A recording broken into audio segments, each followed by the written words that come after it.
नमो सिद्धानं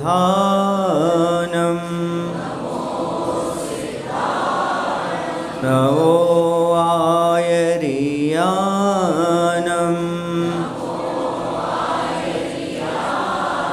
नमो वज्रायानं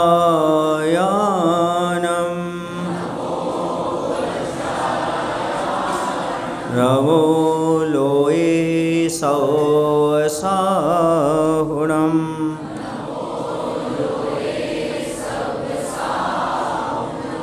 बोले अहिंसा परमो धर्म की, उत्तम ब्रह्मचर्य धर्म की, आचार्य कुंद कुंद महाराज की, आचार्य गुरुदेव भगवान श्री विद्यासागर जी महाराज की।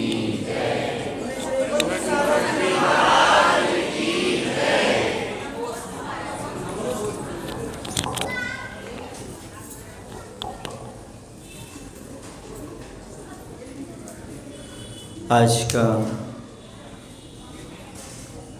दशलक्षण पर्व का अंतिम दिन, 10वां दिन। 10 के बाद बस अब सब अपने अपने घर चले जाएंगे और सबके व्रत उतर जाएंगे। जैसे आदमी को भूत लग जाता है तो उसकी एक्टिविटीज़, क्रियाएं, खान पान, रहन सहन सब बदल जाता है। वैसे ही अब आपके भूत लगी थे, सब चीज़ें आपकी बदल गई थीं। अब कल से भूत उतर जाएंगे, आप ज्यों के त्यों हो जाएंगे। मैं तो जब मानूंगा कि आपके जीवन में व्रत उतर गए, जब जो क्रियाएं आपकी 10 दिन चली हैं वो जीवन भर चलती है। वरना मैं नहीं मानता कि व्रत उतर गए, वो तो भूत लगे थे, सो भूत उतर गए। यदि व्रत एक बार लग जाते हैं तो जीवन में कभी उतरते नहीं हैं, कि कोई व्रत आजीवन होते हैं। व्रत एक बार यदि जीवन में अंगीकार किया तो सारे व्रत आजीवन हुआ करते हैं। 5 व्रतों में से, 10 धर्मों में से आपको व्रत लगते नहीं हैं, बल्कि आपको व्रत जगाने के लिए आते हैं। जागो, क्योंकि जब आदमी के पास भूत आ जाता है तो सो नहीं पाता आदमी। वैसे आपने समझ लिया व्रत भूत है, आगे आप सोना नहीं है, अब तो काम में लग जाना है। और जैसे ही 10 दिन समाप्त हुए आपकी सारी क्रियाएं बदल गईं। याद रखो, वो नदी सराहिनी नहीं होती जो सावन वादों में पानी से भरी होती है। नदी वो सराहिनी होती है जो जेठ मास में भी पानी से भरी होती है। वह धर्म का पालन नहीं करता जो 10 दिन आकर के हरा भरा दिखाई देने लगता है, दुपट्टा पहन करके, उपवास करके, बल्कि वह जेठ मास में भी जो पूजन करता रहे, दान करता रहे, उपवास करता रहे, होटल के भोजन का भक्षण ना करे, समझो उसके जीवन में कुछ धर्म आया है।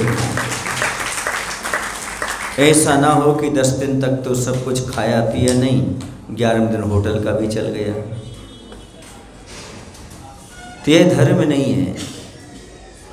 धर्म को समझने का प्रयास करना है।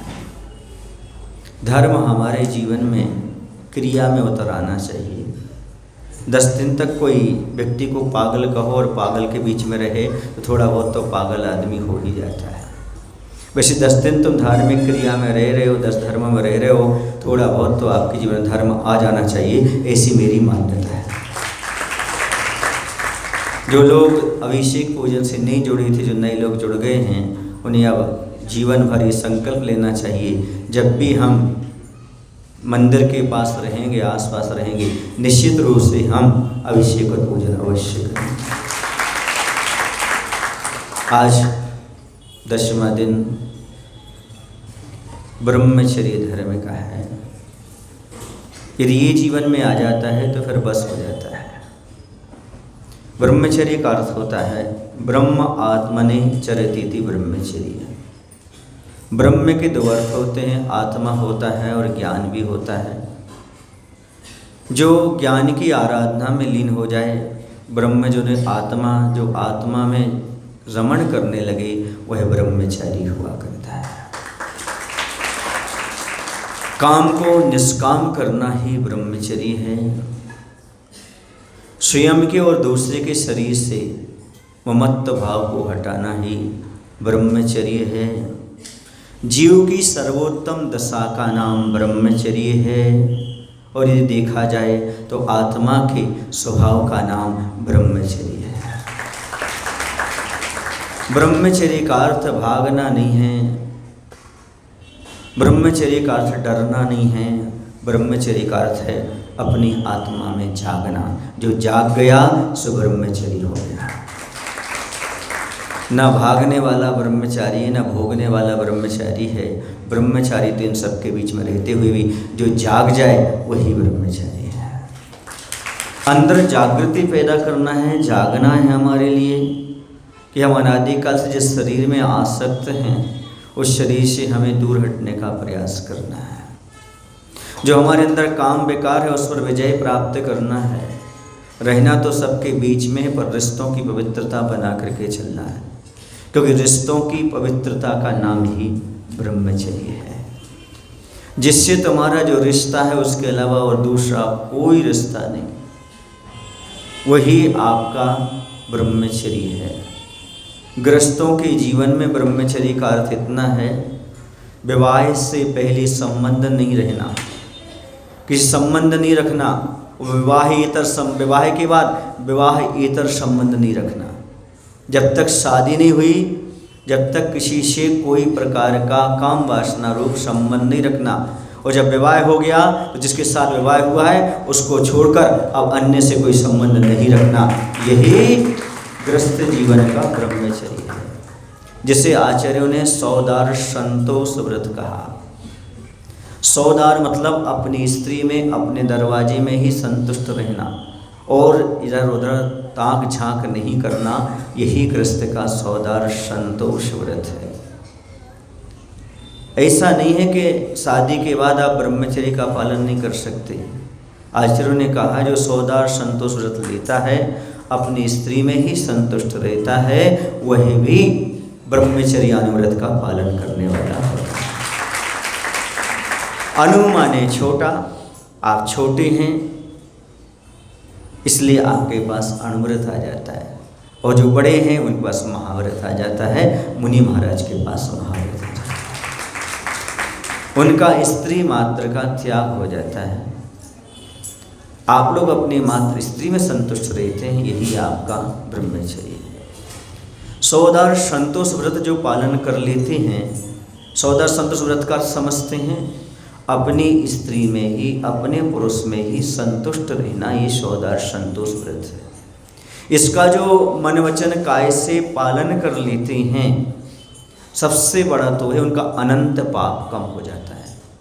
अनंत पाप कैसे हो जाता है? सृष्टि में अनंत हैं, उनकी प्रति दृष्टि समाप्त हो जाती है, मात्र एक की प्रति ही काम वासना की दृष्टि रह जाती है। इसलिए जो समुद्र भर पाप था, शादी के बाद, सौदार संतोष व्रत के बाद चुल्लू भर बचता है। इतना पाप कम हो जाता है। इसलिए शादी करना गलत नहीं है, लेकिन वासना के लिए शादी करना गलत है। लेकिन कुल परंपरा को चलाने के लिए, धर्म की परंपरा को चलाने के लिए विवाह करना कोई गलत नहीं है।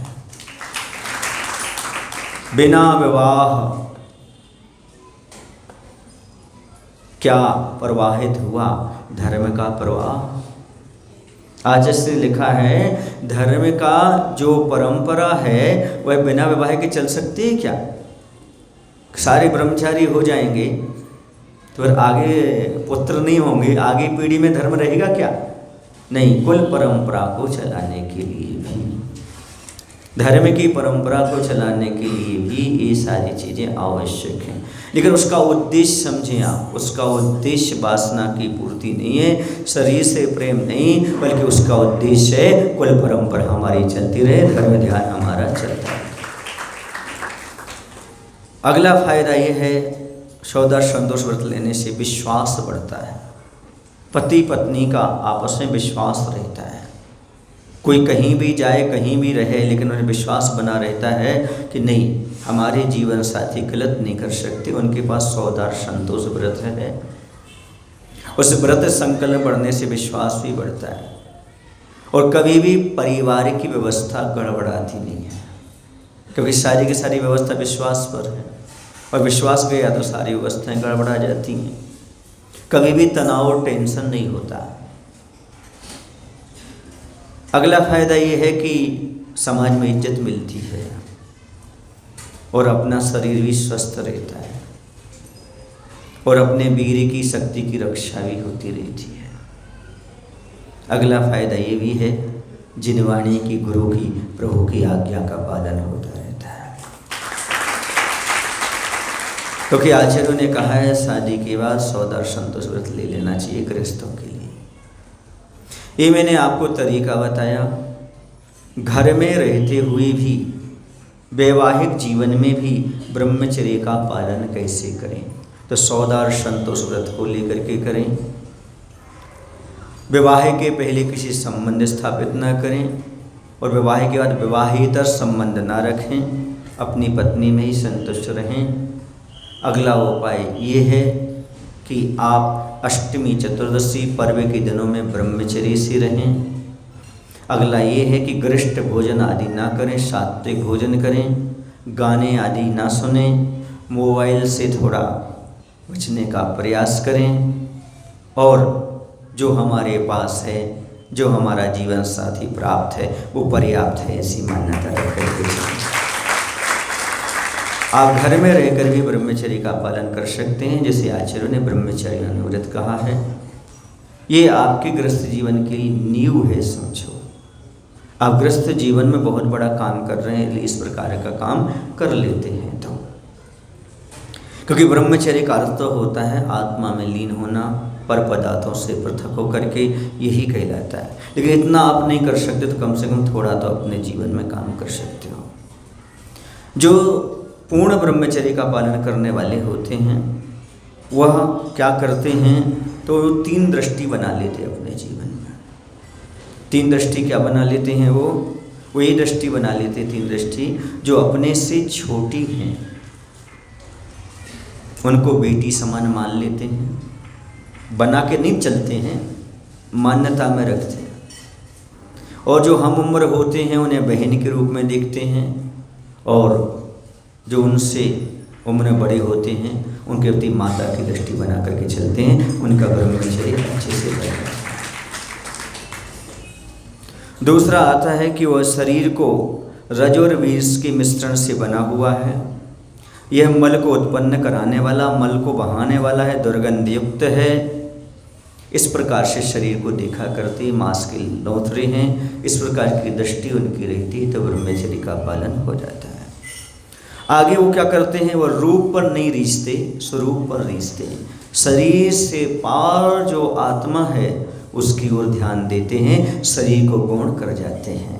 अर्थात बाहर का कार्टून नहीं, अंदर का माल देखते हैं। बस उनकी दृष्टि रूप पर नहीं, स्वरूप पर ध्यान जाती है। ब्रह्मचर्य का पालन होता है। और अगली बात होती है, वो समझते हैं कि जब हाथ की नाड़ी साथ नहीं देती तो बीच में आने वाली नाड़ी भी कब तक साथ देगी, ये सोच करके वे ब्रह्मचर्य का पालन करते हैं। इस पर पुरुषों ने ताली का बजाई।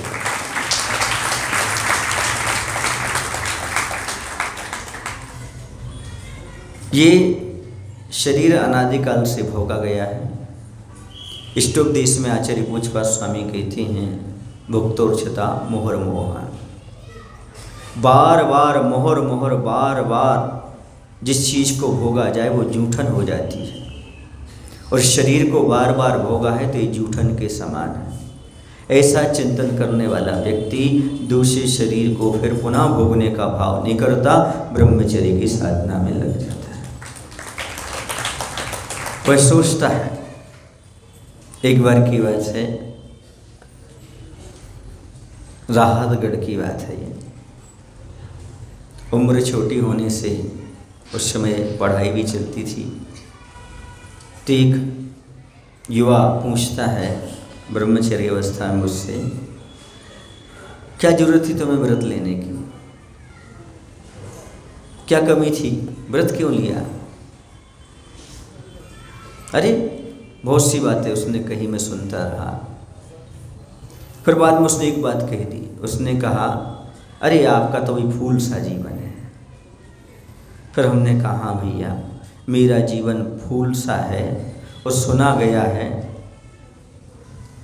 कि बिना सुगंध के फूल का कोई महत्व नहीं होता, और जीवन यदि फूल है तो ब्रह्मचर्य उसकी सुगंध है, उसके बिना जीवन का कोई महत्व नहीं, उसका कोई मायना नहीं होता। यदि जीवन में ब्रह्मचर्य नहीं है तो समझो वह वैसे ही फूल है जैसे टेसू का फूल होता है। टेसू, पलाश देखने में बहुत सुंदर होता है, लेकिन उसमें कोई खुशबू, कोई सुगंध नहीं रहती। ऐसे ही ब्रह्मचर्य के अभाव में जीवन बिना सुगंध का फूल है। आचार्य ने लिखा है हाइकू में, फूल खिला पे गंध नहीं आ रही सो कागज का फूल समझते हो? कहने का तात्पर्य जिसमें ब्रह्मचर्य नहीं है वो जीते जीते मुर्दे के समान है, उसमें चेतना नहीं, उसमें प्राण नहीं है, क्योंकि वह इस प्रकार का काम नहीं कर पा रहा है। ब्रह्मचर्य का पालन करने वाले अपने जीवन में बहुत कुछ प्राप्त कर लेते हैं। जिन व्यक्तियों को स्मरण शक्ति बढ़ाना हो, मेमोरी पावर स्ट्रॉन्ग करना हो, उनके लिए ब्रह्मचर्य का पालन करना परम आवश्यक है। जो ब्रह्मचर्य का पालन करते हैं उनकी मेधा बहुत ऊपर पहुंचती है, उनके ज्ञान की वृद्धि होती है। ज्ञान है, क्षमा है, शौच है, संतोष है, दया है, करुणा है, ये सब ब्रह्मचर्य का पालन करने से अपने आप प्राप्त हो जाया करते हैं। लिखा है जिस व्यक्ति को विद्या प्राप्त करना हो उसे रात्रि में राक्षस पहर में नहीं जागना चाहिए। राक्षस पहर 9:30 के बाद प्रारंभ होता है, और ब्रह्म मुहूर्त में सोना नहीं चाहिए, मतलब 4-5 बजे उसे सो करके उठ ही जाना चाहिए। जिस व्यक्ति को बुद्धि का विकास करना है और ब्रह्मचर्य का पालन करना है, ज्ञान का विकास करना, याददाश्त बढ़ाना है, उसे 4 बजे से 6 बजे के पहले उठ करके भगवान की स्तुति करना चाहिए, उनका जाप करना चाहिए, नाम लेना चाहिए, और विद्या की प्राप्ति के लिए प्रयास करना चाहिए। ये ब्रह्म मुहूर्त कहलाता है, जिसमें खोटे स्वप्न आते हैं, जिसमें बुद्धि विकृत होती है, क्योंकि अच्छी नींद आती है, और अच्छी नींद आती है तो फिर अच्छे बुरे विचार भी आते हैं। इस ब्रह्म मुहूर्त में उठ करके अच्छी तरह से ज्ञान की आराधना करो, आत्मा परमात्मा का ध्यान करो, फिर देखो आपकी याददाश्त कैसे नहीं बढ़ती है। मैं गारंटी देता हूँ आपकी याददाश्त बढ़ेगी। सात्विक भोजन करो, यहाँ वहाँ की बातों से बचो, गर्लफ्रेंड बॉयज फ्रेंड बनाने का चक्कर मत रखो। फिर देखो 21 वर्ष में आपकी बुद्धि कैसी प्रखर हो जाती है। विवेकानंद के पास यही तो बुद्धि थी। एक बार अपने किसी व्यक्ति से उन्होंने कहा विवेकानंद जाइए और एक लाइब्रेरी से पुस्तक लेकर आइए। पुस्तक लेकर के आए। उन्होंने वह जो पुस्तक थी 300-400 पृष्ठ की 2 घंटे में पढ़ करके वापस कर दी। कहा जाओ दूसरी लेकर के आओ। जो वहाँ पर लाइब्रेरी में था उसने कहा, लाइब्रेरियन ने कहा कि भाई अभी तुम पुस्तक 2 घंटे पहले ले रहे थे, वापस करने जा रहे हैं। बोले उन्होंने पढ़ ली है, ये दूसरी ले जाओ। बोली मैं लेके चलता हूँ। और गए। बोले क्यों, आपने वो पुरानी पुस्तक पढ़ ली थी क्या? विवेकानंद जी से पूछा। बोली हाँ पढ़ ली थी। तो बोले बताओ उसमें क्या क्या लिखा है। उन्होंने पृष्ठ सहित जब 8-10 बातें बता दी, स्पष्ट यही लिखा है। तो उन्होंने कहा ये बुद्धि आपने कहाँ से पाई? उन्होंने कहा ब्रह्मचर्य के पालन से। सात्विक गुरु और प्रभु पर श्रद्धा रखी मैंने, इसके साथ साथ ब्रह्मचर्य का पालन किया, इसके साथ साथ सात्विक भोजन किया। ये 3 प्रभाव उनके जीवन में थे जो विदेशों में भी और आज भी विवेकानंद का नाम है वो प्रसिद्ध है। आप भी सात्विक भोजन करेंगे, ब्रह्मचर्य का पालन करेंगे, गुरु और प्रभु पर श्रद्धा रखेंगे, आपकी भी याददाश्त अपने आप तेज होती चली जाएगी। बादाम खाने की जरूरत नहीं है, न बादाम का हलवा खाइए, न बादाम खाइए, बल्कि आप थोड़ा भी पढ़ेंगे तो बहुत याद हो जाएगा। क्यों? क्योंकि आपकी प्रभु और गुरु पर श्रद्धा है। और गुरु और प्रभु पर जहाँ पर श्रद्धा आ जाती है वहाँ पर निश्चित रूप से आपकी याददाश्त, मेधा अपने आप तेज हो जाती है, करने की आवश्यकता नहीं पड़ती। क्यों? क्योंकि यह उसका प्रभाव हुआ करता है। हर चीज़ का कुछ न कुछ अपने जीवन में प्रभाव होता है। आपने देखा होगा, सुना होगा, जब कोई ब्रह्मचर्य का पालन करता है, उस पर अपवाद लगता है, उसकी परीक्षा होती है, तो क्या होता है? क्या होता है? चमत्कार के अलावा कुछ नहीं होता। क्यों? क्योंकि जो ब्रह्मचर्य का पालन करता है उसके जीवन में अपने आप चमत्कार घटित होते चले जाते। सीता जी ने ब्रह्मचर्य का पालन किया। जब उनके लिए परीक्षा, अग्नि परीक्षा देना पड़ी, तब देवताओं ने क्या किया? आग को ही पानी का कुंड बना दिया और कमलासन पर विराजमान कर दिया। किसका प्रभाव था? ब्रह्मचर्य का प्रभाव था। सेठ सुदर्शन को सूली पर लटकाया गया, लेकिन सूली क्या बन गई? सिंहासन बन गई। किसका प्रभाव था? किसका प्रभाव था? ब्रह्मचर्य का प्रभाव था। ये सारी चीज़ें। और एक बात ध्यान रखना, जो भी जितना कठिन तपस्या करता है उसकी उतनी कठिन परीक्षा होती है, उतनी कठिन परीक्षा होती है, नियम है। क्यों? क्योंकि पहली क्लास वाले का पेपर पहली क्लास वाले जैसा आएगा, 5वीं क्लास वाले का 5वीं आएगा, MA BA वाले का MA BA आएगा, इंजीनियर का इंजीनियर जैसे आएगा, और CA का CA का आएगा, और UPS वाले का अलग आएगा। सबका अलग ही अलग पेपर होता है। जिसकी जैसी क्लास होती है वैसा उसका एग्जाम होता है। ये मत समझना कि मैं सब कुछ अच्छा कर रहा हूँ तो अच्छा करते हुए परीक्षाएं आ रही हैं। परीक्षा नहीं तो क्या मतलब है? पर की इच्छा ही तो परीक्षा है। जहाँ पर अपनी इच्छा नहीं होती, पर की इच्छा है। पर की इच्छा है तो पूर्ण कर दो, आनंद आएगा। ब्रह्मचर्य और कुछ नहीं बंधो, जीवन का आधार स्तंभ है। जीवन का आधार स्तंभ इसलिए है क्योंकि चाहे तुम्हें बौद्धिक विकास करना हो, चाहे शारीरिक विकास करना हो, चाहे नैतिक विकास करना हो, चाहे आध्यात्मिक विकास करना हो, और चाहे जीवन में स्वस्थ रहना हो, उन सब का आधार यदि कोई है तो तुम्हारी अंदर की शक्ति है जिसका नाम ब्रह्मचर्य है।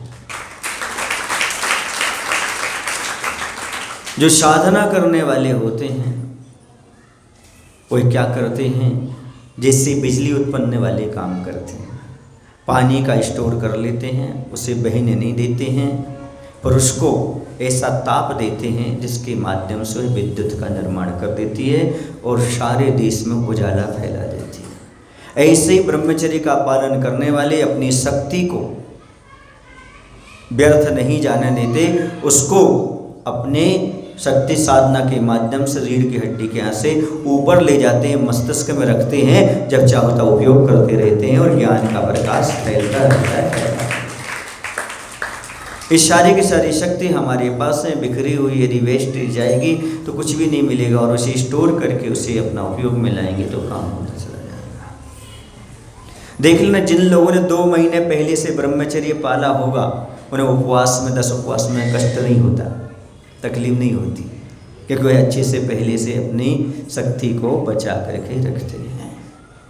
पर उन्हें ज़्यादा कष्ट नहीं होता, तकलीफ नहीं होती। क्यों? क्योंकि अपने अंदर स्टोर है, और स्टोर है जब चाहे तब निकाल लो, अपना काम बन जाएगा। जो त्यागी तपस्वी होते, मुनिराज आदि होते हैं, वो हमेशा एक आसन करते रहते, लोग आश्चर्य करते हैं। क्या कारण है? इतना विहार करना, गर्मी हो सर्दी हो, हे गुरुवर धन हो तुम कितना परिचय सहते हो, सर्दी गर्मी या हो बरसात, तुम अपने में, बस अपने में रहने का तो राज है, और क्या है? अपने में रहने का अर्थ ही ब्रह्मचर्य है। अपने में रह करके वो सारी शक्ति का उपयोग करते रहते हैं साधना के माध्यम से। स्मरण शक्ति उनकी बड़ी चढ़ी होती है, उनके पास वाक संयम होता है, दया क्षमा आदि होते हैं, क्रोध पर नियंत्रण होता है, और सब प्रकार का उनके जीवन में विकास हो जाता है। सबसे बड़ी सुरक्षा तो ये है, उनके शरीर में तेज चमकता रहता है, तेज रहता है उनके शरीर में, अलग प्रकार का तेज। ये ब्रह्मचर्य के माध्यम से शरीर में तेज आता चला जाता है। आप लोग तो मुरझा जाते हैं, क्या करते हैं? खाए पिए भी मुरझाए से लगते हैं, लेकिन महाराज उपवास करने के बाद भी फूल जैसे खिले से नजर आते हैं। जब जीवन में भेद विज्ञान जाग जाता है तो ब्रह्मचर्य पालन करना दुर्लभ नहीं होता। ये भेद विज्ञान तो हमें ज्ञात हो कि ये शरीर है, मैं आत्मा हूँ, और ब्रह्मचर्य जो है वो चेतन का भोग है। ब्रह्मचर्य शरीर का भोग नहीं है, ब्रह्मचर्य पदार्थ का भोग नहीं है, बल्कि ब्रह्मचर्य चेतन का भोग है। इस शरीर से प्रेम नहीं, ये आत्मीयता है, आत्मिक प्रेम ही ब्रह्मचर्य है। जहाँ तो आत्मा से प्रेम होता है वो ब्रह्मचर्य हो, जहाँ शरीर से प्रेम हो जाता है वहाँ पर ब्रह्म हो जाता है। इसलिए कौन किससे प्रेम नहीं करता? सब करते हैं, लेकिन प्रेम मात्र वासना नहीं है। वासना और प्रेम में जमीन आसमान का अंतर होता है। आज के युवकों को ये समझने की आवश्यकता कि वासना क्या है और ब्रह्मचर्य क्या है।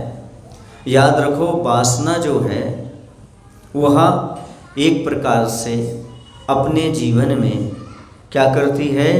तो वासना कामना है, इस संसार को रोग को बढ़ाने वाली होती है। वासना कामना संसार के रोग को बढ़ाने वाली होती है, और जो उपासना होती है वह उस संसार रोग को कम करने वाली होती है, और जो साधना होती है वो संसार रोग को पूर्ण नष्ट करने वाली होती है। वासना की जिंदगी को धिक्कार है, उपासना की जिंदगी को सम्मान है, लेकिन साधना की जिंदगी को बार बार प्रणाम है, बार बार।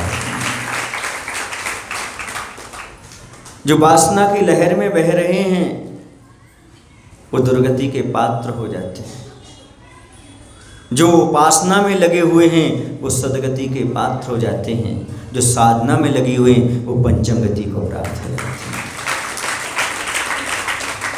जो वासना की लहर में बह गए, समझो उनका शारीरिक मानसिक नैतिक सब प्रकार का पतन हो गया। जो उपासना में लग गए उन्होंने आधा पतन अपना बचा लिया, और जो साधना में लग गए उनका उत्थान के अलावा कुछ नहीं हुआ। वासना उपासना आप लोग किस में हो? उपासना में हो।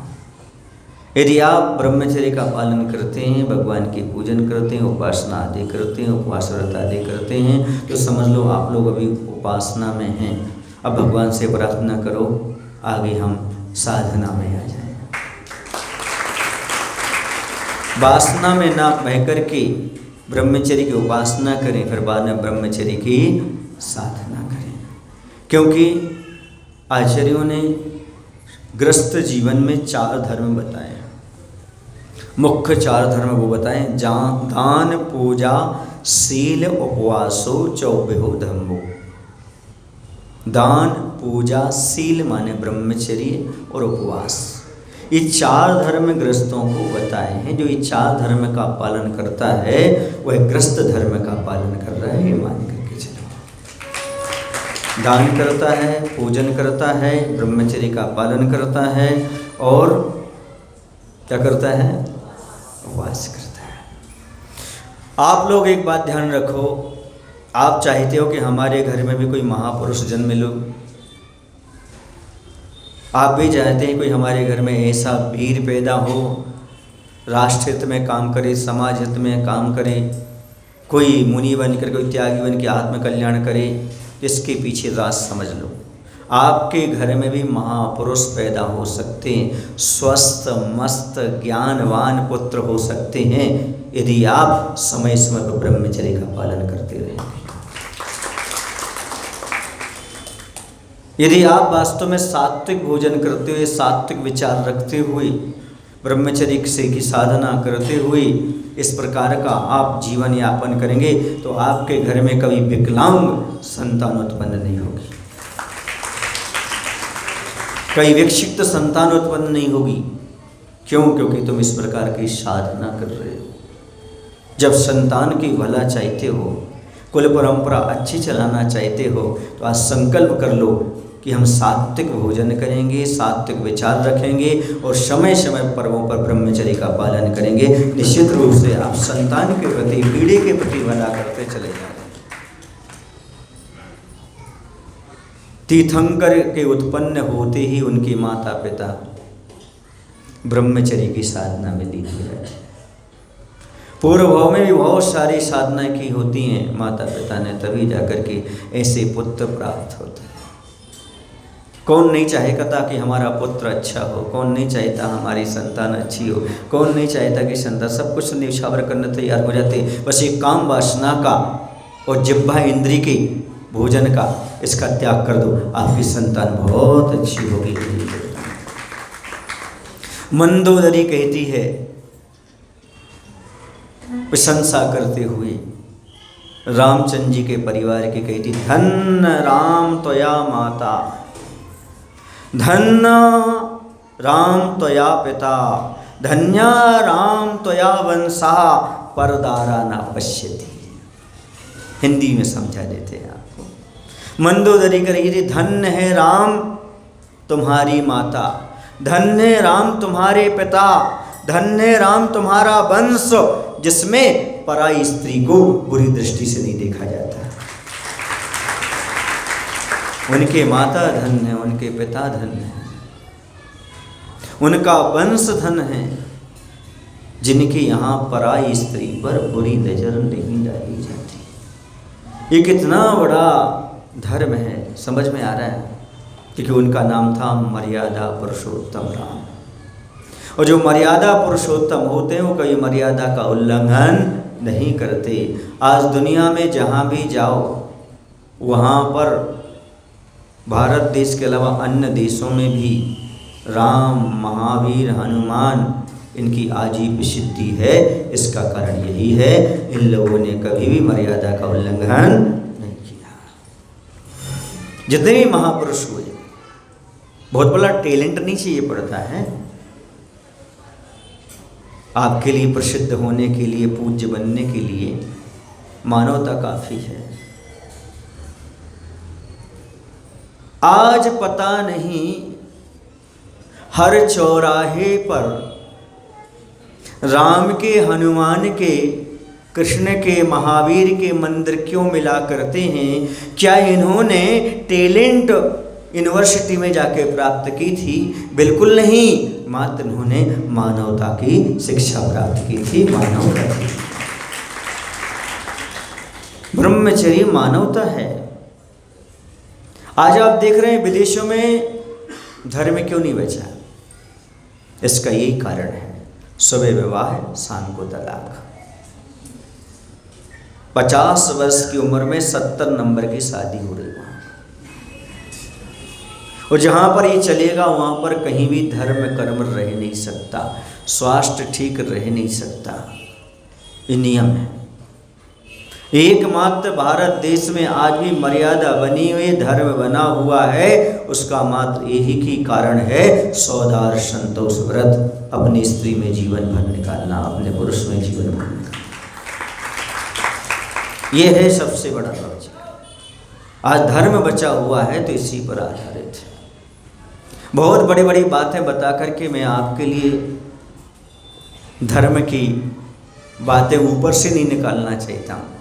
मैं आपको इतना ही बताना चाहता हूँ, कभी अपशब्द का प्रयोग मत करना। कभी अपशब्द भी कुशील को दर्शाते हैं। गालियाँ आदि जो होती हैं ये भी कुशील हैं, यह भी पाप हैं। माँ बहन की जो गालियाँ मुख से निकालते हो समझ लेना वो क्या है, वह भी कुशील है, पाप है, ये मान करके चलना चाहिए। दूसरे शरीर के प्रति इतना आकर्षित नहीं होना। मोबाइल में ऐसे चित्र नहीं देखना जिससे आपका चित्त विकृत होता हो। ऐसे गाने मत सुनना जिसके आपके अंदर मद उत्पन्न होता हो, वासना उत्पन्न होती हो। ऐसे बैगन आदि भोजन नहीं करना, मक्खन आदि नहीं खाना जिससे अंदर काम वासना विकार उत्पन्न होती हो। इतना भोजन मत करना कि आपके अंदर मद उत्पन्न हो जाए। बस इतना सब कुछ कर लोगे तो मैं कहता हूँ आप ब्रह्मचर्य का घर में रहकर भी थोड़ा थोड़ा पालन कर लो। बच्चों को भी इन चीज़ों से बचाने का प्रयास करना चाहिए आपके लिए, ताकि बच्चे भी आपके अपने जीवन में कुछ अच्छा कर सकें। समझ में आ रहा आप लोगों को? आ तो रहा है। प्रदर्शन की भावना से बचना चाहिए, क्योंकि जो प्रदर्शन दिखावा है ना, ये अब्रह्म का प्रतीक है। सज धज करके मंदिर में आना ये अब्रह्म का प्रतीक है, क्योंकि श्रृंगार करना अब्रह्म को दर्शाता है। शरीर को हमेशा इत्र फलोल परफ्यूम से लगा के चलना ये अब्रह्म को दर्शाता है। आचार्य कहते हैं सीलवानों का एक दिन भी जीना अच्छा है, लेकिन सील रहित जीवों का करोड़ों वर्षों तक जीवना कोई मायना नहीं रखता है। एक दिन जियो शेर की भांति जियो, चूहों की भांति वर्षों तक जीने का कोई मायना नहीं होता है। महाराज जी, अभी तक हर व्यक्ति ने ये कहा है कि शादी करना बेकार है, शादी सो बर्बादी। आज आपने बताया शादी करने के बाद भी आप धर्मात्मा हो सकते हो। हाँ, हमारे आचार्य यही कहते हैं विवाह होने के उपरांत भी तुम ब्रह्मचर्य से रह सकते हो। बस इन चीज़ों से आप बचने का प्रयास करो जो हमने आपके लिए भी बताई हैं। इन चीज़ों से बचते रहोगे तो ब्रह्मचर्य का पालन अच्छे से होगा। एक बात ध्यान रखना, दो चीज़ें हमें मन को कंट्रोल करने में बहुत सहयोगी होती हैं। हमारा मन वासनामय ना हो, हमारी दृष्टि पापमय ना हो, इसके लिए दो कार्य अवश्य करें। और पहला कार्य है अभ्यास करें। जितना जितना आप अभ्यास करेंगे निर्मल परिणामों की ओर आपका मन कंट्रोल में होगा। अभ्यास से योगावश्य अभ्यास करें, स्वाध्याय करें आदि आदि। दूसरा उपाय यदि है तो वैराग, थोड़ा सा शरीर से राग हटाने का प्रयास करें। साधु संगति करिएगा, जितना साधु संगति करेंगे आपका मन उतना पवित्र और निर्मल होता चला जाएगा। इसके साथ साथ भोजन की सात्विकता अपनाइएगा, आपका मन बहुत निर्मल पवित्र होगा। समय से निद्रा लीजिए, समय से उठ जाइएगा। सूर्य उदय से पहले यदि आप उठ जाते हैं तो आपके मन के विकार आदि समाप्त हो जाते हैं। ये जादू है किसका? स्वस्थ रहने का, मन को बस में करने का। साधु संगति हो और एक और आपका विवेक हो, बहुत बड़ी चीज़ है। जिन दो चीज़ों से हमारा जीवन बनता है नेक, उन दोनों का नाम है सत्संगति और विवेक। यदि अपने जीवन को नेक बनाना चाहते हो तो साधु की संगति करो और अपने पास विवेक रखो, आपका जीवन नेक बन जाएगा। जहाँ साधु हैं उनकी संगति करो, तुम्हारा जीवन सुंदर बनेगा, नेक बनेगा, कभी बिगाड़ नहीं होगा। और जहाँ साधु नहीं है वहाँ स्वयं का विवेक रखो, आपके जीवन में कभी पाप नहीं आएगा। इसलिए साधु संगति और विवेक अपने जीवन को बनाता है नेक। बनाना चाहिए तो अपने जीवन को नेक, तो दो चीज़ें अपने जीवन में अपना लो, आपके अंदर विवेक जाग जाएगा। मैं भी कोई इतना ज़्यादा समझदार नहीं था, वो तो अभी भी नहीं हूँ, लेकिन गुरु महाराज की कृपा से थोड़ा बहुत ऐसा लगता है कि हाँ, इस वासना के दलदल से तो ऊपर उठ गया हूँ, साधना में लग गया हूँ, ये गुरु महाराज की कृपा से है। और क्योंकि विवेक का जीवन जिसके पास आता है वो विवेक का जीवन कभी भटकने नहीं देता। जैसे आपके हाथ में दीपक है और आप अंधेरे में चल रहे हैं तो आपको रास्ता मार्ग दिखाई देता, आप सही रास्ते पर जाते हैं, आप कहीं भटकते नहीं हैं। वैसे आपके जीवन में यदि विवेक है तो आप कहीं वासना की लहरें भटकेंगे नहीं, कहीं आप भटकन में नहीं जाएंगे, आप बचे रहेंगे। ये आपका विवेक का जीवन काम करता है। मेरे गुरु ने क्या किया? कोई राग का रास्ता दिखाता है तो कोई देश का रास्ता दिखाता है। गुरुदेव ने मुझे विवेक का रास्ता दिखाया है। मेरे गुरु ने मुझे अपनी मंजिल का पता बता दिया। मेरे गुरु ने मेरे अंदर विवेक का दीपक जला दिया। विवेक का दीपक जला। विवेक का जीवन अपने आप में दीपक महत्वपूर्ण है। यदि विवेक है तो दीपक है और अविवेक है तो दीमक है। दीमक समझते हैं आप? दीमक अंदर ही अंदर वस्तु को खा लेता है और दीपक सारे क्षेत्र को प्रकाशित कर देता है। दीपक स्वयं मिट करके दूसरे का भला करता है और दीमक दूसरे को बर्बाद करके स्वयं को पुष्ट करता है। इसलिए दीमक की भांति इन बुरे विचारों को बाहर कर दो। ये अंदर अंदर से जो वासना के बुरे विचार हैं, दीमक की भांति हैं, अंदर अंदर से खोखला करते जा रहे हैं, खोखला करते जा रहे हैं। तन मन सबको खोखला कर रहे हैं, बुद्धि को सबको खोखला कर रहे हैं। इनको बाहर निकालो। दीपक की तरह ज्ञान को अपने पास रखो। देखो आपका जीवन कितना सुंदर, निर्मल और पवित्र बनता चला जाता है। आपने छत्रसाल का नाम तो सुना होगा, कितने लोगों ने सुना? बुंदेलखंड के कौन थे? वो राजा थे। छत्रसाल बताते बहुत सुंदर थे। उनका रूप बहुत अट्रैक्टिव था। हर व्यक्ति उनकी ओर अट्रैक्ट होता चला जाता था। लेकिन क्या हुआ? एक युवती थी। अब ये कहानियाँ क्या होती, विकृत होती जाती हैं, हर किसी के साथ जोड़ दी जाती हैं। लेकिन ये कहानी किसकी थी? मुख्य तो छत्रसाल की थी।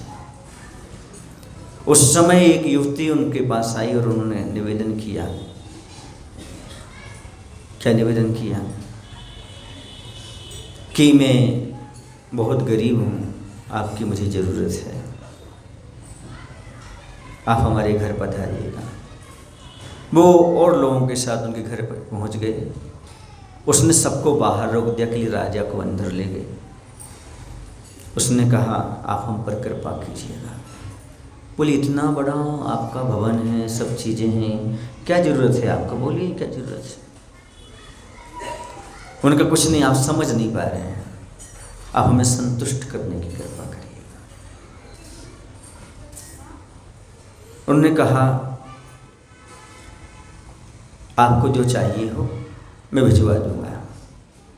कुछ नहीं, मुझे तो आप समझो, मुझे तो मात्र आप जैसा सुंदर पुत्र चाहिए और वो पुत्र कोई नहीं दे सकता, मात्र आप दे सकते।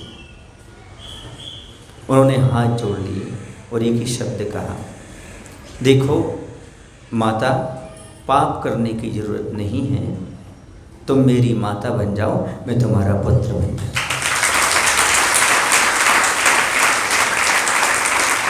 ये है गृहस्थों का ब्रह्मचर्य, ये है राजाओं का, महाराजाओं का, जो धार्मिक होते हैं उनका ब्रह्मचर्य। समझ आ रहा है आपको कुछ? अभी मैं मुनियों की बात नहीं कर रहा हूँ, त्यागियों की बात नहीं कर रहा हूँ, क्योंकि उपदेश किसको दे रहा हूँ? वो कहानी आप ग्रंथ से पढ़ लेना, लेकिन कहानियों को समझने का प्रयास करो। एक बचपन से ही कोई विद्वान था, कवि था, अच्छा लड़का था। उसने एक ही चीज़ सीख रखी थी कि जिस चीज़ से पाप हो उस निमित्त से बच जाना। उसने देखा कि एक सुंदर युवती उसके सामने से आ रही है उसकी दृष्टि बिगड़ गई, विकृत भाव हो गए। उसने देखा कि मेरे विकृत भाव किससे हुए? नेत्र से हुए। उसने 2 सलाखाएं ली बताते, आग में गर्म किया और अपनी आंखों पर लगा दी। जीवन भर के लिए अंधा हो गया और उसका नाम सूरदास हो गया बताते। उसने कह दिया अब जीवन में पाप मुझसे इस प्रकार का होगा ही नहीं। कहने का तात्पर्य यह है कि आप ऐसा नहीं करना। मैं ये बताना चाहता हूँ, अपनी दृष्टि को संभालने का प्रयास करना, क्योंकि दृष्टि समाप्त होने के बावजूद भी मन में भी तो विकार आ सकता है। उसे कैसे, मन को कैसे जलाओगे तुम? उन निमित्त, जिस निमित्त से, जिससे कारण ऐसा हो रहा है, उन निमित्तों को बचने का भरसक प्रयास अपने जीवन में करते रहना चाहिए। आज हर महिला सुंदर बनना चाहती है, हर बालिका सुंदर बनना चाहती है, लेकिन इतिहास में एक मैना सुंदरी हुई है जो कहती थी मैं ना सुंदरी, मैं ना सुंदरी, मैं सुंदर नहीं हूँ। पिताजी ने कहा बेटी एक काम करो, तुम्हें जैसा वर चाहिए हो ले लो। मैंने सुर सुंदरी को उसकी इच्छा के अनुसार वर दे दिया, तुम मांग लो। उसने कहा नहीं, मेरी जो कर्म होगा वो मुझे मिलेगा, आप जिसे देना चाहो तो मुझे दे देना। यह है ब्रह्मचर्य की पवित्रता। मेरे जीवन में जैसा मिलना होगा तो मिलेगा। आज क्या कर रही हैं युवतियाँ, माता पिता को मालूम ही नहीं पड़ता, वो स्वयं ढूंढ लेते जीवन साथी को, कहीं भागने की प्लानिंग करते हैं, घर को, परिवार को कलंकित करते हैं, माता पिता को आहार दान से वंचित करते हैं, कहीं ऐसा करते हैं। जरा मेहनत सुनने की कहानी भी तो पढ़ना चाहिए। उसने ये कहा, हे पिताजी तुम पर श्रद्धा है इतनी कि तुम जहर भी दोगे तो अमृत बन जाएगा, तुम अभिशाप भी दोगे तो वरदान बन जाएगा। ये है अपने कर्म पर विश्वास। अच्छा तुझे इतना अहंकार है। और पिता ने क्या किया, सबसे कोड़ी दरिद्र दिख रहा हो रोगी व्यक्ति, उसके साथ शादी करो। ठीक है करो दो। किसके साथ शादी हुई? कोड़ी रोगी के साथ। लेकिन उसने अपने किससे, अपने ब्रह्मचर्य से, अपनी शक्ति से भगवान का गंध तक ले जा करके उसको तो ठीक है, पति को ठीक, 700 कोड़ियों को भी ठीक कर दिया। ये है गृहस्थ का ब्रह्मचर्य, ये है बालिका का ब्रह्मचर्य। सुन रहे ना, इतनी ताकत है। मुनियों के ब्रह्मचर्य की बात अभी नहीं करता हूँ, आपके इस ब्रह्मचर्य में कितनी ताकत है समझो। शादी होने के बावजूद भी आज यदि इतिहास में सिद्ध चक्र विधान में किसी का नाम आता है तो मैना सुंदरी का आता है। यह है ब्रह्मचर्य का प्रभाव है, यह है उसकी पवित्र भावना। आज लव मैरिज तो कर लेते हैं, पर जीवन भर बीमार रहे थे दोनों, कोई इलाज नहीं। क्यों? क्योंकि तुमने इलाज का तरीका तो खो ही दिया। मैना सुंदरी प्रसिद्ध हो गई। क्या पहले सिद्ध भक्ति नहीं होती थी? क्या पहले सिद्धों की आराधना नहीं होती थी? क्या सिद्ध चक्र विधान नहीं होता था? क्या नहीं। लेकिन इस युग में प्रसिद्धि पाई है तो मैना सुंदरी ने प्राप्त किया है। इसके पीछे लॉजिक तो देखो, अन्य नारियां क्यों नहीं पा पाई? उसने क्या कहा? कर्म सिद्धांत पर विश्वास रखा, जो हमें दे दोगे वो हमारे लिए पर्याप्त है। भले रूपवान नहीं होगा, मुझे विश्वास है पिताजी तो मुझे खोज के लाओगे, पैसे वाला नहीं होगा, रूपवान नहीं होगा, लेकिन मुझे पता है वो शीलवान अवश्य होगा। और शीलवान मिला और कोटि भट्ट श्रीपाल मिला, करोड़ों योद्धाओं के बराबर जिसमें ताकत हो। कामदेव का रूप वाला मिला, सुन रहे हैं आप, वो स्वस्थ हो गया। लगता है कुछ समय के लिए, पर क्या करें, मोहब्बत 4 दिन की बात है दुनियाए फानी में, पर इस किसको याद रहता है भरी जवानी में। यदि भरी जवानी में ये ज्ञात हो जाए तो सारी चीज़ें अपने आप समाप्त हो जाएं, विकृतियां समाप्त हो जाएं, उससे ज्ञात हो जाए मुझे क्या करना क्या नहीं करना। और इतिहास पीछे लेकर के चलो, ब्राह्मणी और सुंदरी का इतिहास देखो। उन दोनों ने सुना कि मेरे पिता आदिश्वर स्वामी को सिर झुकाना पड़ेगा, क्योंकि पहले क्या होता था, दामाद के सामने और ससुर बाबा के सामने क्या झुकाना पड़ता था। अब उल्टा हो गया, इसलिए सारी चीज़ें उल्टी हो गई। पहले की परंपराएं गलत नहीं थी, सब मूर्ख नहीं थे जो थी परंपराएं। आज बहुत विद्वान हो गए, पढ़े लिखे हो गए, उन्होंने बहुत बड़ी बड़ी चीज़ें बना के रखी थी।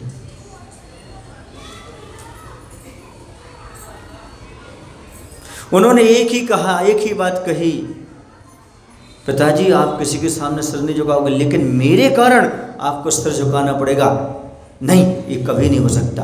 हम दोनों ब्राह्मणी सुंदरी बन ब्रह्मचर्य व्रत का पालन करते हैं, पर माता पिता का सिर नीचे नहीं होने देंगे।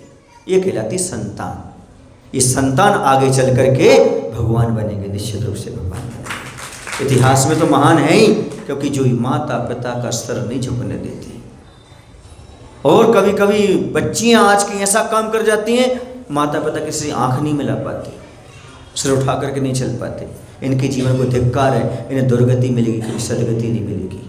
माता पिता को दुखी करने वाली, लिखा है पद्म पुराण ग्रंथ में, रामचंद्र जी की जब प्रकरण आया तो उसमें लिखा है कि जो माता पिता का सम्मान करते हैं वह स्वर्ग जाते हैं, जो माता पिता का अपमान करते हैं वो नरकगामी जीव हुआ करते हैं। अच्छे से ताली बजाओ, समझ में आए।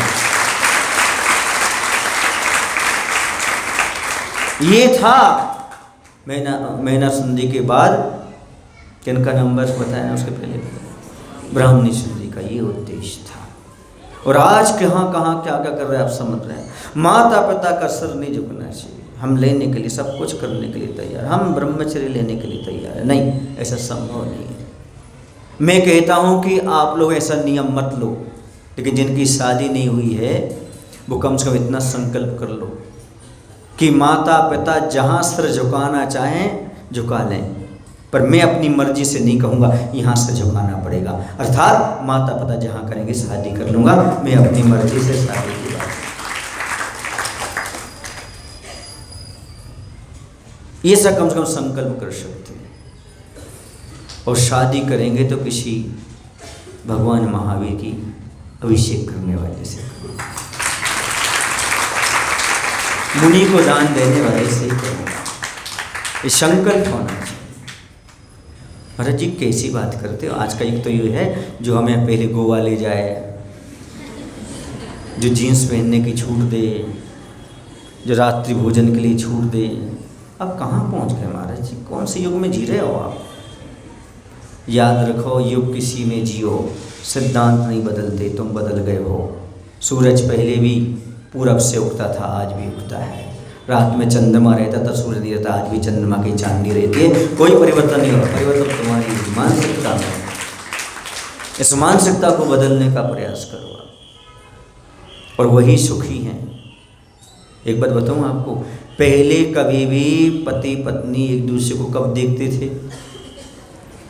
कभी नहीं देखा उन्हें जब तक शादी नहीं हो गई, लेकिन उनके संबंध बहुत बढ़िया चलते थे, एक आध दो को छोड़ करके। वो तो पुराने कर्म को दे रहते हैं, तो क्या करें, इस युग में कहीं ना कहीं भोगना पड़ते हैं।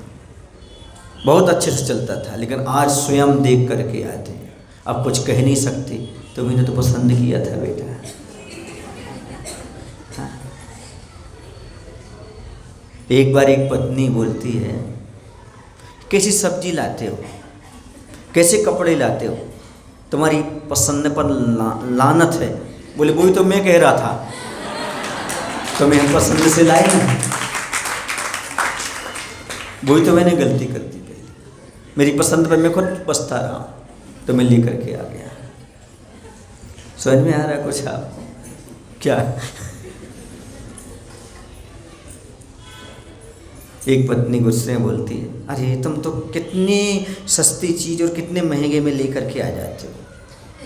मैं होती तो बाजार में बहुत अच्छे अच्छे ठहरा के वस्तु लगती, तो कोई भी ठग लेता है। बोली शुरुआत तो तुम्हारे पिताजी ने की।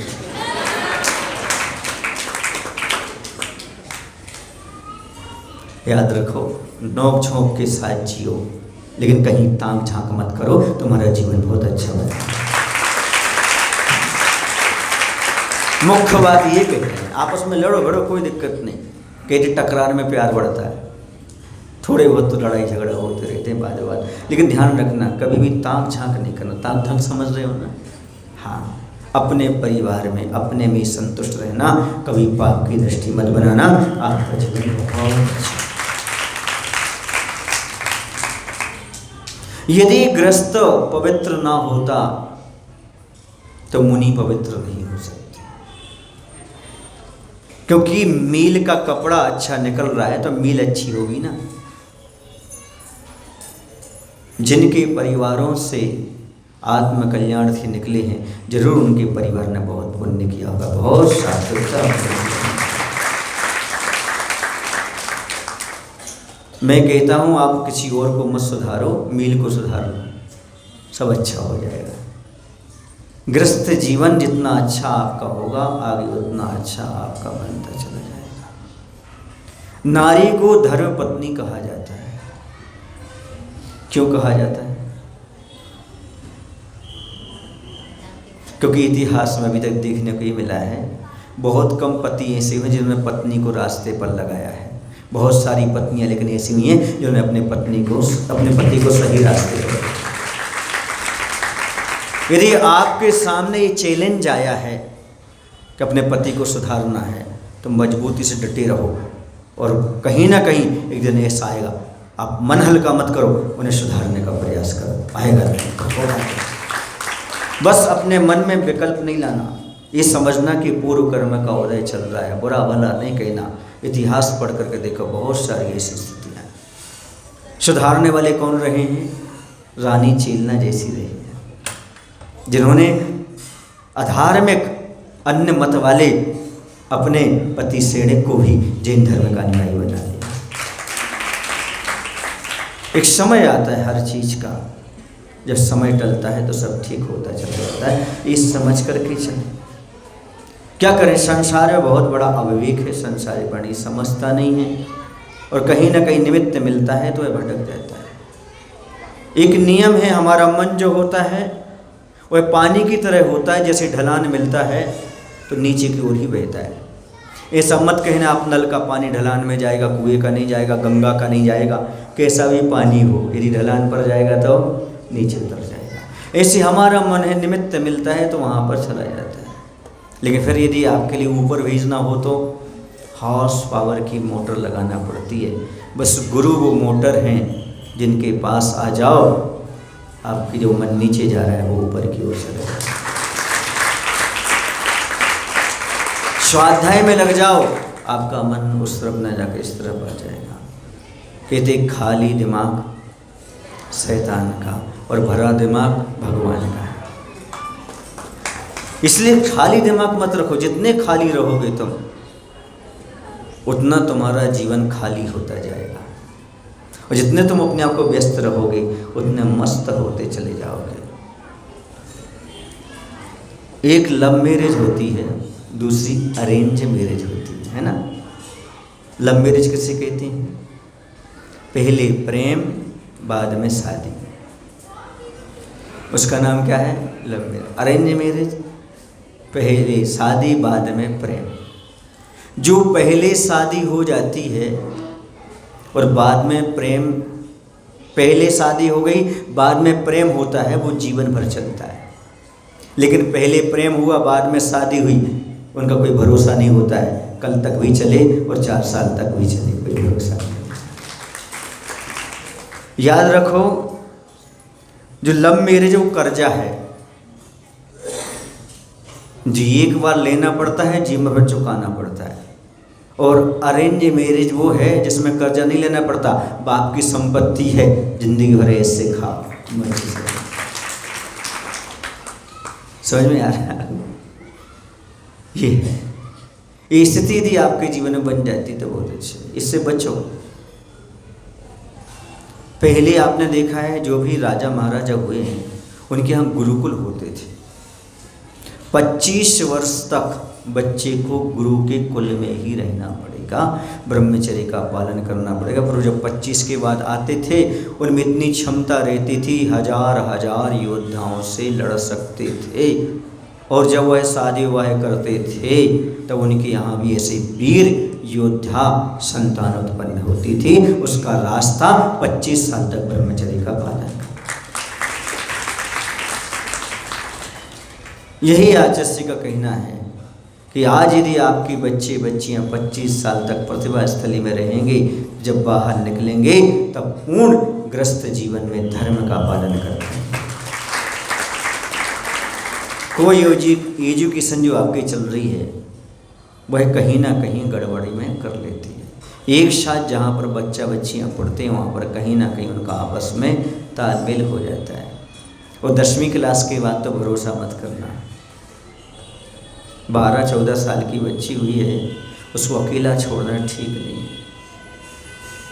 जब आप स्वयं CCTV कैमरे की निगरानी में मंदिर में रहते हो तो हॉस्टल में रख करके तुम क्यों किसी निगरानी में नहीं रखते हो? आप हॉस्टल में ना रख करके किसी रिश्तेदारों के पास रखो ताकि उसका जीवन सुरक्षित रहे, उसका चरित्र सदाचार सुरक्षित रहे। ये समझने की और सोचने की आवश्यकता है। यदि आप इस प्रकार का काम करते हैं तो अपने जीवन में बहुत बड़ा काम करते हैं, बहुत बड़ी उपलब्धि करते हैं। अब थोड़ा सा हम ये समझ लें कि महाराज जैसे आपने ये सारी चीज़ें हमारे लिए बताई हैं, तो ये बताओ कि ब्रह्मचर्य पालन करने से हमारे लिए लाभ क्या है और नहीं करने से नुकसान क्या है? सीधी सी बात है, जिसके पास काम वासना है उसका विवेक नष्ट हो जाता है। जो ब्रह्मचर्य का पालन करता है वह विवेकी जीव होता है। अपने आप उसके जीवन में विवेक का सूरज उगाता है। अगला फायदा ये होता है उसके जीवन में कि वह अनंत पाप से बच जाता है। कौन से पाप से? अनंत पाप से बच जाता है। और जिसकी दृष्टि बिल्कुल मजबूत है, जिसकी दृष्टि में विकार भाव नहीं है, उस व्यक्ति में जहाँ भी दृष्टि डालता है और जहाँ भी वह सोच रखता है, जो प्राप्त करना चाहता है उसे वो प्राप्त करके ही रहता है। हर से क्षेत्र में सफलता का राज कोई है तो उसकी दृष्टि की और मन की पवित्रता हुआ करती है। ब्रह्मचर्य का पालन करने वाले जहाँ भी जंगल में चले जाते हैं वहाँ पर अपने आप मंगल मंगल मंगल होने लगता है। जिस प्रकार की पवित्र भावना के साथ अपना जीवन व्यतीत करता है, आस पास का वातावरण भी बहुत स्वस्थ अच्छा बन जाता है। जहाँ पर एक ब्रह्मचर्य का पालन करने वाले साधु पहुँच जाएं, सारे नगर में धर्म की प्रभावना होने लगती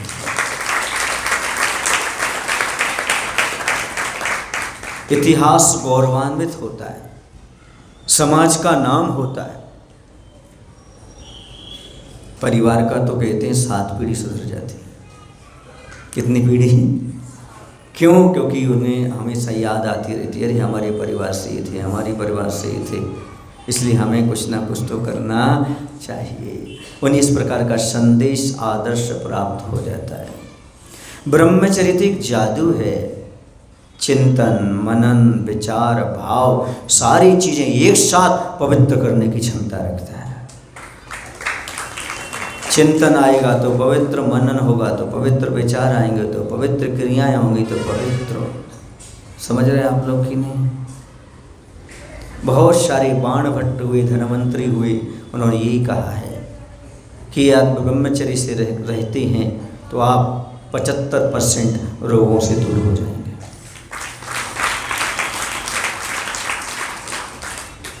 इस शारीरिक मानसिक सब प्रकार के लाभ प्राप्त हुआ करते हैं। 10 दिन तक जो आप साधना करते हो 10 लक्षण में, कैसा आनंद आता है, कैसा लगता है? बोलो ना भाई। मतलब 10 दिन की साधना आगे चलेगी कि नहीं चलेगी? उसे चलाओ, आनंद आएगा आपके लिए। क्यों? क्योंकि आपके लिए वो चीज़ें उपलब्ध होगी इन साधना के माध्यम से जो कभी आपको उपलब्ध नहीं हुई होगी। इसलिए बहुत सारे लोग 10 लक्षण पर्व में शिविर जरूर अटेंड करते हैं, कुछ करें या ना करें, क्योंकि उन्हें बहुत सारा लाभ प्राप्त होता है। 10 दिन में भी आप बहुत कुछ जब सीख लेते हो तो जो वर्षों से सीख रहा होगा उसके जीवन में क्या होगा आप उसका अनुमान नहीं लगा सकते। धम्मो मंगल मुक्कटम अहिंसा संयमो तवो देवावि तस्य पड़मंती जस धम्मे सयामनो। ये जो अहिंसा धर्म है, दया धर्म है, जो ब्रह्मचर्य का पालन है, देवावि तस्य पड़मंती, देवा भी उन्हें प्रणाम करते हैं, बार बार नमस्कार करते हैं। वो कहते हैं धर्म के लिए जिनका जीवन कुर्बान है, हम देवता भी उन्हें करते सत सत प्रणाम है। उन्हें भी आकर के करना पड़ता है। आज जिसने यही तो कहा था, घबराओ मत, पंचकर्णक कुंडल पर के देवताओं को भी उतर के आना पड़ेगा। बुलाया नहीं जाता, करेंगे वो, स्वयं करेंगे, बुलाना नहीं पड़ता, करेंगे वो। आप अपनी साधना में लगे रहो, देखो कैसे नहीं सारी चीज़ें अपने आप आकर के काम करती रहती, होता रहता है। ये मुनियों की बात नहीं कह रहा हूँ, गृहस्थों की भी बात कह रहा हूँ। गृहस्थ भी यदि सही ढंग से साधना करते हैं तो पूरा इतिहास गवाह है।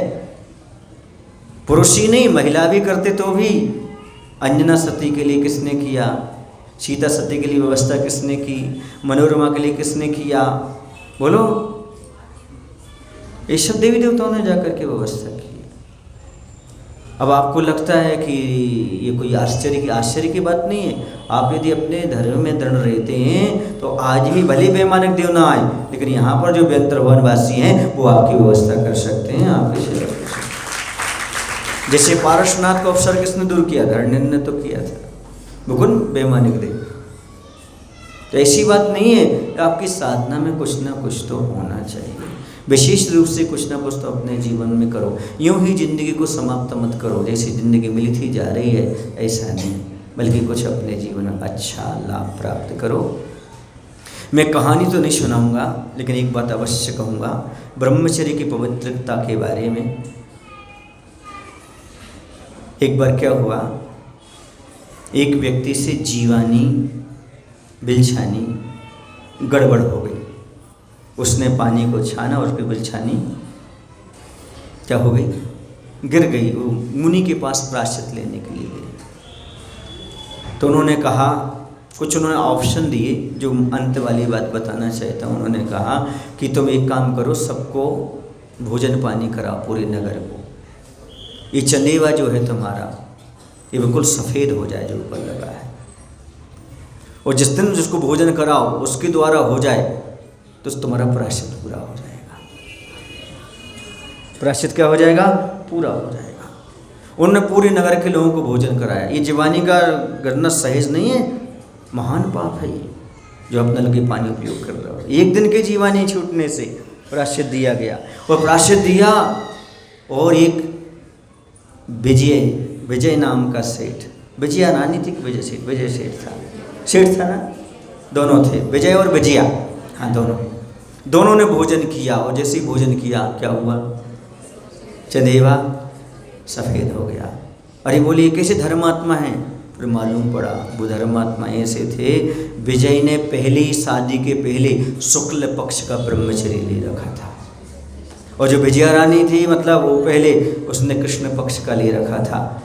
अब उसका शुक्ल शादी हुई, दोनों मिले, उन्होंने कहा हमारा शुक्ल पक्ष का व्रत है, उन्होंने कहा कृष्ण पक्ष का है। बोले चलो कोई बात नहीं, दोनों का आजीवन ब्रह्मचर्य हो गया। दोनों एक साथ रह ले, लेकिन ब्रह्मचर्य का पालन करे। ऐसे उत्कृष्ट गृहस्थ भी रहे, सावक भी रहे इतिहास में। समझ में आ रहा है ना? ऐसा गृहस्थ का जीवन। अब देखो गृहस्थ कितना नीचे जा रहा है, इस सोचो कितना बड़ा उनका था। एक साथ रहने के बावजूद भी उन्होंने आजीवन ब्रह्मचर्य का व्रत का पालन किया, अंत में अपना कल्याण कर लिया। आप लोग भी इस बात को समझो। इससे आप मात्र ग्रंथों की बातें समझ करके पढ़ करके छोड़ो मत, अपने जीवन में कुछ तो करो।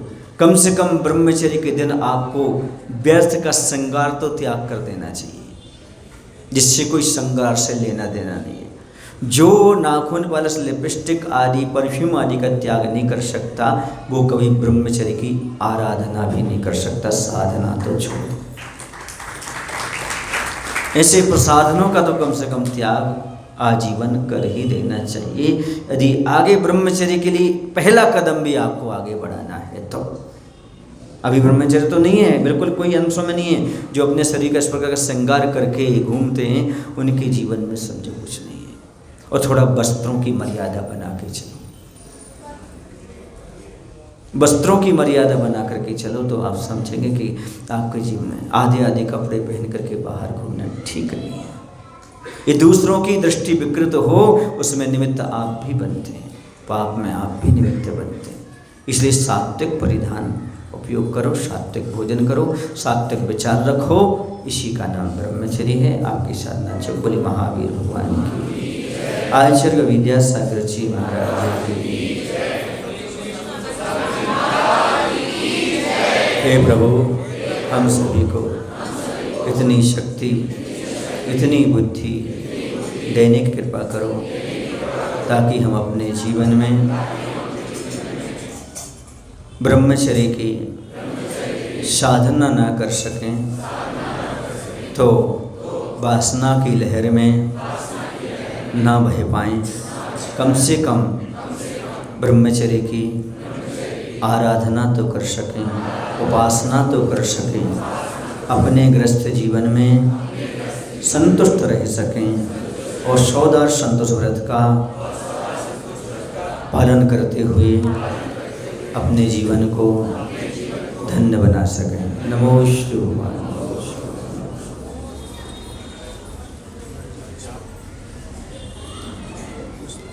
जावाणी के ज्ञान तेषु जय लोकालोषो वाणी मस्तकरो सदा निरुंदो हे जिनवाणी भारती मातो जपोंदन नयन जो तेरो शरणांग है सो पावे सुखेन।